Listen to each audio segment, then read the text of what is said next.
accord pour arrêter les divisions. Ce qui est présenté comme une victoire de la diplomatie chinoise, c'est la signature d'un texte par 14 factions palestiniennes. Pékin veut rassembler les Palestiniens sous la bannière de l'OLP, l'Organisation de libération de la Palestine, et imposer sa vision de la géopolitique du Moyen-Orient. Gaza est une partie intégrante et inséparable de la Palestine. La communauté internationale devrait aider les factions palestiniennes à former un gouvernement intérimaire sur la base d'un consensus national afin de contrôler efficacement Gaza et la Cisjordanie. À l'issue de 3 jours de sommet, les factions palestiniennes se sont accordées pour former un gouvernement provisoire qui s'occuperait des affaires courantes dans la bande de Gaza. Le Hamas s'est réjoui de la signature qui s'est déroulée lors de la cérémonie de clôture du sommet de Pékin. Nous signons un accord d'unité nationale pour dire que la voie à suivre est notre unité nationale et c'est pourquoi nous adhérons à notre unité nationale.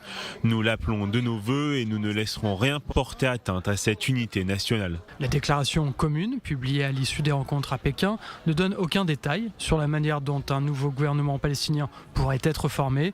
Le texte évoque seulement un accord entre les factions. Cet accord revêt une grande importance, non seulement parce qu'il est bien meilleur que tous les accords précédents, parce qu'il est très pratique et très détaillé. Il parle de la création d'une direction unifiée dans la pratique, mais aussi parce qu'il a été signé en Chine. Israël reproche officiellement au Fatah d'avoir accepté de se réconcilier avec l'organisation terroriste. Le Hamas et le Fatah ont signé un accord en Chine pour un contrôle conjoint de Gaza après la guerre. Au lieu de rejeter le terrorisme, Mahmoud Abbas embrasse les meurtriers et les violeurs du Hamas, révélant ainsi son vrai visage. En réalité, cela ne se produira pas car le Hamas sera écrasé et Abbas observera Gaza de loin. La sécurité d'Israël restera entre les seules mains d'Israël. La Chine a annoncé que des envoyés égyptiens, algériens et russes avaient assisté aux réunions matinales.